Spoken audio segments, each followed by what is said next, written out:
Shalom dan salam sejahtera bagi kita semua. Puji dan syukur kita panjatkan kehadirat Tuhan, pencipta langit dan bumi. Umat Nasrani dimanapun Anda berada saat hari ini, kiranya damai, sukacita, Natal tahun ini boleh membawa kebahagiaan, sukacita bagi kita semua. Di tahun ini, PGI Persatuan Gereja di Indonesia memberikan tema bagi kita semua, yaitu kemuliaan bagi Allah dan damai sejahtera di bumi. Inilah tema yang sudah disampaikan oleh PGI dan itu menjadi landasan bagi kita yang akan merayakan Natal pada tanggal 25 Desember. Kita akan melihat firman Tuhan dalam Lukas pasal yang kedua ayat yang ke-14. Demikianlah firman Tuhan. Kemuliaan bagi Allah di tempat yang maha tinggi, dan damai sejahtera di bumi di antara manusia yang berkenan kepadanya. Amin. Demikianlah pembacaan firman Tuhan kita pada hari ini. Melalui pembacaan firman Tuhan yang barusan kita baca, kita renungkan bersama-sama, PGI memberikan setidaknya ada 7 poin penting bagaimana kita bisa merayakan Natal yang sejati. Dan saya percaya dalam kehidupan kita, Natal menjadi bagian yang tidak bisa dipisahkan sebagai umat Kristiani. Natal merupakan bukti kasih Allah yang tidak terbatas di dalam kehidupan manusia. Itu tercatat dalam kitab Yohanes pasal yang ketiga ayat yang ke-16. Karena begitu besar kasih Allah akan dunia ini, sehingga Dia telah mengaruniakan Anak yang tunggal, supaya setiap orang yang percaya kepadanya tidak binasa, melainkan beroleh hidup yang kekal. Inilah bukti kasih Allah kepada manusia. Kita akan melihat poin yang pertama, makna Natal di tahun 2023 ini. Yang pertama, kelahiran Yesus yang dinubuatkan. Nah, kelahiran Yesus sudah dinubuatkan. Itu terdapat dalam Yesaya 7 ayat yang ke-14. Saya akan bacakan buat kita semua. Demikianlah firman Tuhan. Sebab itu Tuhan sendiri yang akan memberikan kepadamu suatu pertanda. Sesungguhnya seorang perempuan muda mengandung dan akan melahirkan seorang anak laki-laki, dan dia akan menamakan dia Immanuel. Immanuel artinya Allah beserta kita. Inilah salah satu penyertaan Allah yang tidak pernah berhenti di dalam kehidupan kita sebagai anak-anak Tuhan. Artinya bahwa kelahiran Yesus sudah dinubuatkan. Kita percaya antara Yesaya dengan Matius Markus itu zamannya berbeda. Kalau misalkan orang pembawa pesan menyampaikan berita dan berita itu nanti tidak benar-benar terjadi di masa yang akan datang, maka pembawa berita itu artinya palsu. Berita disampaikan hoax pastinya. Tetapi ini tergenapi mungkin jutaan tahun kemudian baru lahir Yesus. Yesus lahir 2000 tahun yang lalu.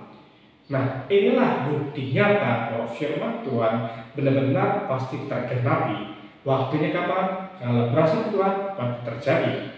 Yang kedua, makna Natal tahun ini adalah kelahiran di Bethlehem. Mika pasal yang kelima ayat kedua. Nah, kelahiran Yesus sudah dinubuatkan dan tempatnya nantinya akan lahir seperti apa? Di Bethlehem, kota Daud. Nah, ini menjadi suatu hal yang menarik untuk kita boleh aplikasikan di dalam kehidupan kita.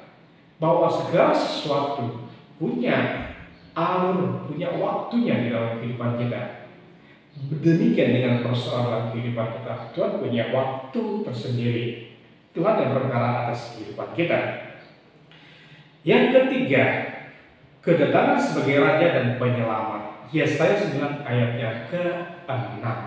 Nah, gelar Yesus memiliki dua makna. Satu sebagai Raja, dua sebagai Penyelamat. Sebagai Raja yang berdaulat atas kehidupan kita. Selama kita menyerahkan kehidupan kita ke dalam tangan Tuhan kita Yesus, Yesus akan berdaulat atas kehidupan kita. Maka Dia akan menjadi Raja yang memerintah di dalam kehidupan kita. Yang kedua, sebagai Penyelamat. Ini menarik buat kita untuk kita pahami dalam kehidupan kita. Nah, ayatnya Yesaya 9 ayat yang ke-6. Penyelamat ini berbicara satu hal yang sangat-sangat dibutuhkan. Kenapa saya katakan sangat dibutuhkan? Kita berada dalam akhir zaman. Kita membutuhkan sosok penyelamat yang pasti. Kita tidak mungkin dong membutuhkan sosok penyelamat yang tidak pasti. Tuhan berkata Dia akan datang kedua kalinya, akan menjemput umat-umatnya. Barang siapa mati dalam Tuhan akan dibangkitkan. Yang kedua, kita yang masih hidup akan diangkat bersama-sama menyongsong Yesus di awan. Nah, itulah yang harus kita pahami dalam kehidupan kita sebagai umat Kristiani. Yang keempat, kedatangan anak Yesus sebagai tanda kasih Allah. 1 Yohanes 4 ayat 9. Ini bukti kasih Allah kepada manusia. Sebagai contoh, seorang ayah yang baik akan menunjukkan kasih sayang kepadanya dengan tulus. Tidak mungkin dong seorang ayah baik, ayah yang pengertian, tidak memberikan kasih sayang yang terbaik buat anaknya, buat istrinya, buat keluarganya. Seorang bapak, seorang father akan berusaha memberikan terbaik untuk keluarganya, untuk melindungi segenap keluarganya. Demikian Tuhan di dalam kehidupan kita. Kita adalah anak-anak Tuhan. Kelahiran Yesus bukti Allah itu mengasihi kita manusia. Kita manusia yang berdosa, kita manusia yang layak mendapatkan hukuman. Puji syukur kasih karunia Allah, kita diberi suatu tanda, suatu bukti perjalanan kasih Allah di dalam kehidupan kita. Pengorbanan Yesus 2000 tahun yang lalu di atas kayu salib membuktikan Allah sangat mengasihi manusia dalam keadaan kita sebagai manusia yang berdosa. Yang kelima, kehadiran anak Allah sebagai cahaya dalam kegelapan. Saya akan memberikan contoh ilusi. Kalau misalnya kita berada di suatu ruangan malam hari yang gelap gulita, ketika dinyalakan lilin yang kecil, setidaknya lilin itu kan memberikan cahaya bagi yang lain. Lilin kedua dinyalakan, lilin ketiga dinyalakan, dan akhirnya banyak lilin akan dinyalakan dan ruang itu akan gelap. Itulah tanda bagaimana kita sebagai umat Tuhan harus memiliki solidaritas yang kuat satu dengan yang lain, sehingga terang kita kecil digabung menjadi terang besar, dan itu bisa menerangi kegelapan dunia. Nah, kegelapan di sini bicara bagaimana hari-hari ini dunia semakin jahat, orang semakin mencintai dirinya sendiri. Kita bisa melihat dunia akhir-akhir ini bukan berarti tidak ada manusia baik, tetapi kita belajar menjadi terang bagi orang-orang di sekitar kita. Momentumnya mulai Natal ini kita nyatakan bagi orang-orang di sekitar kita. Kita bisa datang ke panti asuhan, kita bisa datang ke tempat-tempat pengemis, bagaimana kita bisa memberikan, ya. Tapi di sini saya tidak mengajak menjadikan orang lain Kristen atau mengajak orang ke gereja. Kita cukup menjadi saksi di terang membagikan kebaikan. Saya percaya orang menjadi Kristen bukan karena perbuatan baik kita, tetapi karena Allah mengasihi orang tersebut. Jangan takut, Tuhan ada bersama dengan kita. Nah, yang keenam, kesederhanaan dalam kelahiran Kristus. Kita belajar kesederhanaan daripada kelahiran Yesus Kristus. Lukas 2 ayat yang ke-12. Yesus lahir di kandang domba. Itu tempat yang mungkin sangat-sangat hina pada zaman itu. Bapak Ibu dan teman-teman semua dan umat Kristen yang lainnya, kita mungkin lahir di rumah sakit, mungkin lahir di puskesmas, mungkin lahir di rumah, di tempat yang layak, mungkin di kasur yang layak. Nah, kelahiran Yesus ini lambang kesederhanaan dalam kehidupannya. Nah, kita sebagai umat Kristiani, mari di tahun ini hidup dalam kesederhanaan. Sederhana tapi penuh makna. Nah, dan saya percaya ketika kita hidup dalam kesederhanaan, maka damai sejahtera Tuhan limpahkan dalam kehidupan kita.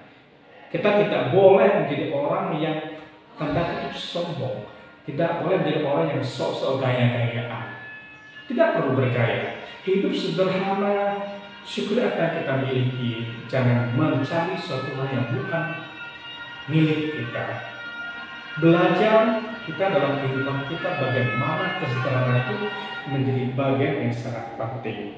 Yang terakhir, yang ketujuh, penerimaan anak Yesus sebagai anugerah. Kita belajar menyambut kelahiran Tuhan Yesus yang kita selamat peringati tanggal 25 Desember nanti sebagai anugerah Tuhan yang Tuhan berikan dalam kehidupan kita. Saya ini manusia berdosa, oleh karena itu saya wajib mensyukuri apa yang sudah Tuhan berikan. Ini berhubungan dengan kita bagaimana selama tahun 2023 ini kita belajar mensyukuri apapun yang kita miliki. Dengan berbagai hal yang sudah Tuhan kerjakan di tahun 2023, kita belajar bersyukur, berterima kasih kepada Tuhan.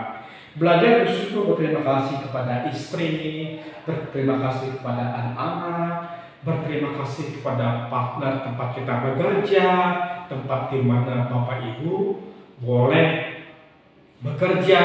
Kita belajar mensyukuri semua yang Tuhan sudah karuniakan di dalam kehidupan kita. Itulah bukti nyata kita adalah umat Kristiani yang memiliki kasih di dalam kehidupan kita. Seperti tema BGI, kemuliaan Allah dan damai sejahtera di bumi. Di Natal ini kita belum wajib memuliakan kemuliaan Tuhan yang besar yang turun ke dunia. Dan kita belajar menyatakan kasih itu kepada orang lain. Selamat menyambut Natal 25 Desember tahun 2023 dan selamat menyongsong tahun baru 1 Januari tahun 2024. Tuhan Yesus menyertai dimanapun Anda dan teman-teman dan sahabat-sahabatku merayakan Natal tahun ini. Sukacita daripada Allah mengalir di hati saudara. Tuhan Yesus memberkati. Shalom.